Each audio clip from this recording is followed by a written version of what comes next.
Okay, this is the main purpose of the text. So this is kind of a function question on the main idea of the text. So we want to read the entire text, which is not too long here, and figure out what the main purpose or function is. As always on function questions, we'll have introduce, demonstrate, establish, provide. We always begin with a verb, and then we'll have aspects about it. So let's read the whole thing and try and get a good idea what's going on here.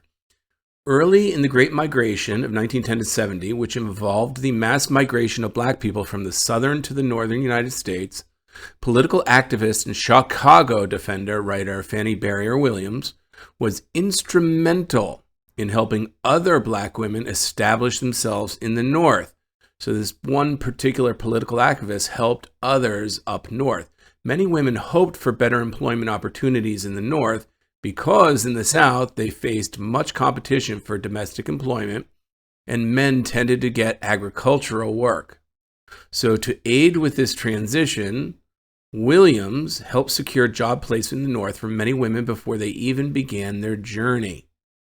So what's the purpose of this text? To show or demonstrate how in this migration there was one person who really helped others get employment and make that migration. So is it to introduce and illustrate Williams' integral role in supporting other black women as their circumstances changed during part of the Great Migration? That looks pretty good. It kind of encompasses everything and it's broad. Remember, for main purpose, we have to look out for answers that are too broad or too narrow. Too narrow can be particularly tricky. It's in the text, but it doesn't really cover the whole idea of the text. It's too focused. But this is somewhat encompassing to introduce and illustrate her integral role in supporting other black women, which she did, as their circumstances changed. This part, I'm not entirely sure, but I guess we can qualify if they're going from the South to North, there is change there. And it's during the Great Migration. So I kind of like A. Let's just check the others. To establish that Barrier Williams used her professional connections. No, nothing talks about making professional connections or she used her connections. She helped others who came up north, but that she used her professional connections, not right. To demonstrate that the factors that motivated the start of the migration were different for black women than they were for black men. No, that is not the main idea. That is an example of what I said, too narrow. It might be true. It does highlight and point out that women and men had different factors or issues they faced, but that's too narrow. That's not the main, and we need the main purpose of the text. So it's not going to be B. It's not going to be C. D, to provide an overview of the employment challenges faced by black women in the agricultural and domestic spheres. No, that's mixing facts. It said men worked in agriculture right there, not women. This mixes the facts. They're trying to attribute that to women, but that's not the case. So, and by the way, this is not an overview of employment challenges. This is about a Great Migration. It's much broader than that. A is, in fact, the correct answer. So notice we have some typical wrong answer choices. Elimination's a critical skill, especially for this type of problem. Too narrow, mixes facts, says something that's not in there about professional connections. And the better answer in most of the case is, to understand what's going on, what is it doing, and have a good, broad, for main purpose at least, questions, a broad overview of what it's doing.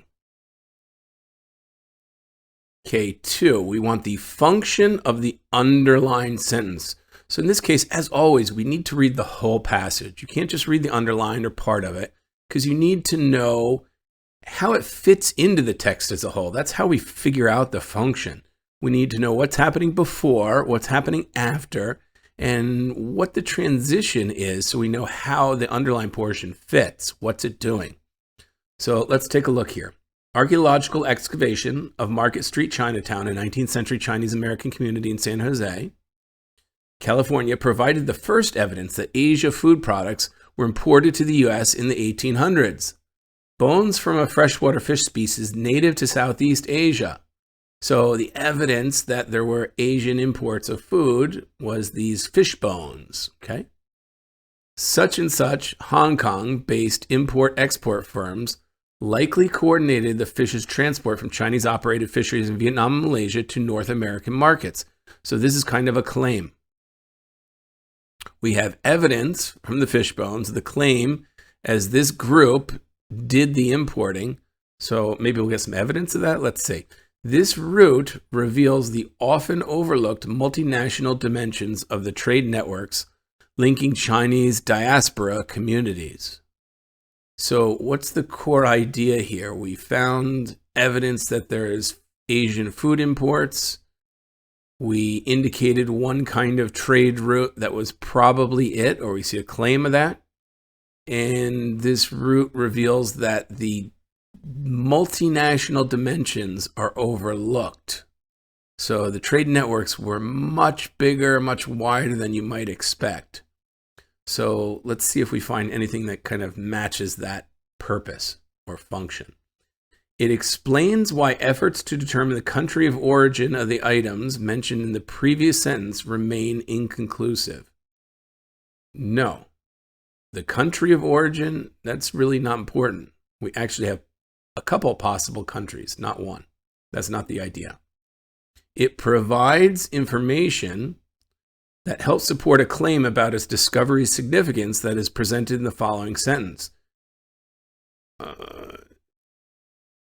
Okay, yeah, I guess it does do that, right? It's information that this was probably brought by a company in Hong Kong who operated fisheries in Vietnam and Malaysia and brought them to North America.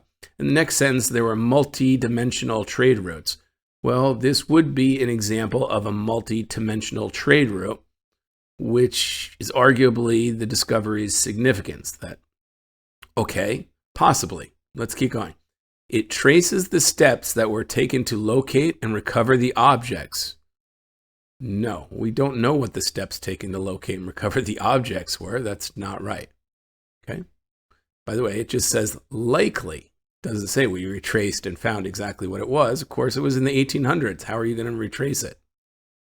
D, it outlines a hypothesis. This is a claim, so okay. That additional evidence discussed in the following sentence casts some doubt on. Okay, it's a claim. Could it be a hypothesis, a claim, likely coordinated? Yeah, okay. Let's say that's the hypothesis. The next sentence says, okay, that was an example of multi-dimensional trade routes. I don't think the following sentence casts doubt on that claim or hypothesis. That's not right. B is the right answer. It provides information that helps support a claim about a discovery's significance that is presented in the following sentence. Yeah, it shows that it's multinational trade routes, and that is the significance of this paragraph in that last sentence. So 2 is going to be B. Okay, best describes the overall structure of the text. This is basically a function question, okay? And we want to understand what is the text doing? Not so much what is it saying, but what's the purpose? And get a sense of the transition ideas, if any, in here. We have to read the whole text. You can't just read part of it. So let's take a look. Using NASA's powerful James Webb Telescope, Mercedes Morales and colleagues measured the wavelengths of light traveling through the atmosphere of WASP 39b, an exoplanet, or planet outside our solar system. Okay? So they measured the wavelengths of light on a planet outside our solar system. Different molecules absorb different wavelengths of light, and the wavelength measurement showed the presence of CO2 in their atmosphere. CO2 is in our atmosphere. Okay, this finding not only offers the first decisive evidence of CO2 in the atmosphere of an exoplanet, but also illustrates the potential for future scientific breakthroughs. So this is really the importance of the study. It's the first of an atmosphere like ours on a planet outside our solar system that's found, and it could lead to more breakthroughs. So let's see if there's an answer that establishes that. It discusses a method used by some researchers.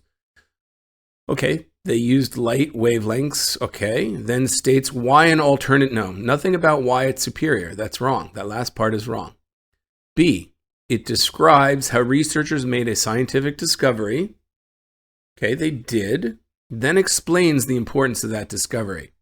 And it has potential for future scientific. This is true. It says say how they made the discovery, and it does indicate, not a true explanation, but it does indicate the importance of that discovery. So far, B looks like a real possible option. C, it outlines the steps taken in a scientific study. No, this is not the specific steps of the study. We just don't know that, okay? And we don't really see a hypothesis. We have a conclusion, not a hypothesis, so that's wrong, okay? D, it examines how a group of scientists reached a conclusion. They reached a conclusion. Yeah, I was going to say, they didn't research the conclusion. They reached a conclusion. Okay, it does do that. Then shows how other scientists have challenged that. No, nothing about other scientists challenging it. So again, you have to have really good elimination skills and be very critical. This one, not in the passage at all. Nothing about scientists challenging it. In this one, there is no hypothesis. There's a conclusion, not a hypothesis, and there's no steps shown, just simply not in passage. Okay, that's not what this passage is about. And then our other wrong answer choice, it looks good at first, which can often be the case, but the second half, an alternative method is superior. That's our typical sort of false comparison or extreme claims. How do we know it's superior? What other method is discussed? No alternative is in the passage. So 3 answers not in the passage. B is the correct answer. It describes how researchers made a discovery that the exoplanet had CO2, and explains the importance. That could lead to other scientific breakthroughs. Okay, we've got to figure out the function of the first sentence in the text as a whole. So what is this sentence doing? Is it defining something, introducing, making a claim, or presenting a hypothesis? Well, let's take a look. Defining a phenomena, introducing a problem. So claim, hypothesis, problem, phenomena, and we'll try to figure it out as we read the whole passage. So yawn contagion occurs when one individual yawns in response to another's yawn. Yeah, definitely. I've seen that happen, done it myself, right? Okay, so this is kind of a claim, right? It doesn't say it's a problem, right? Is it a phenomenon? Yeah, maybe. And it is defining it, right? So it's kind of defining it. So A, so far it's good. It makes a claim. It is kind of a claim. It presents a hypothesis. No, I don't think it's so much a hypothesis. Okay, let's keep going. Studies of this behavior in primates have focused on populations in captivity, but biologists such and such and their colleagues have shown that it can occur in wild primate populations as well. So it's happened in captivity, but it can occur in the wild for primates. In their study, which focused on a wild population of gelada monkeys in Ethiopia, the researchers further reported that yawn contagion most commonly occurs in males and across different social groups instead of within a social group. So if you're in a different group and you're a male, then you're going to have yawn contagion in the wild.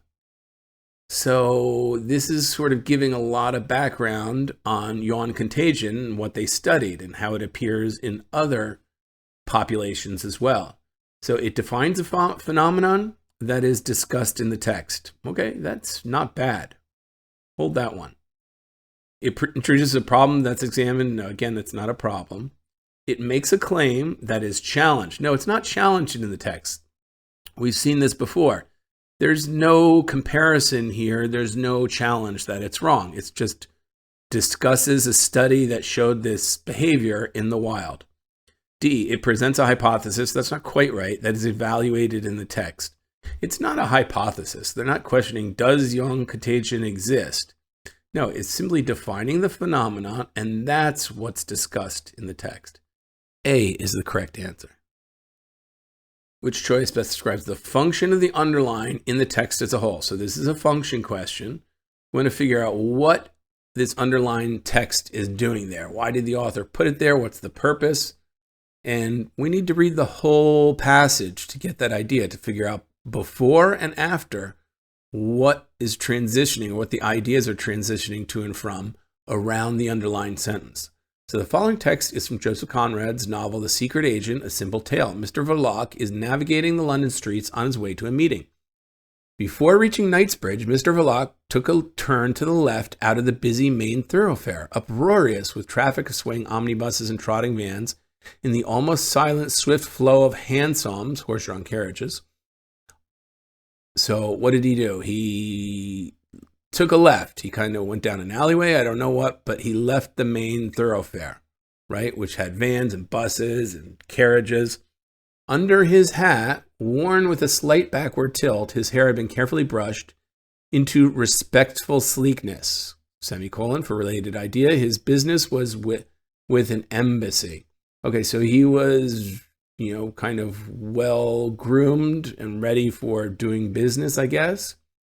Mr. Verloc, steady like a rock, a soft kind of rock, marched now along a street which could with every propriety be described as private. So he kept going in private. But what does this mean? What's the purpose of this? A soft kind of rock. So steady like a rock marched now along a street which could with every propriety be described as private. So he was certain in where he had to go. We're describing kind of his canter, his characteristics. He's a rock, he's steady, but maybe a little softish. I don't know, this is actually a little tricky. Let's see. Is it qualifying an earlier description? Qualifying because his hair is brushed and his business is with an embassy? No. Is it emphasizing an internal struggle?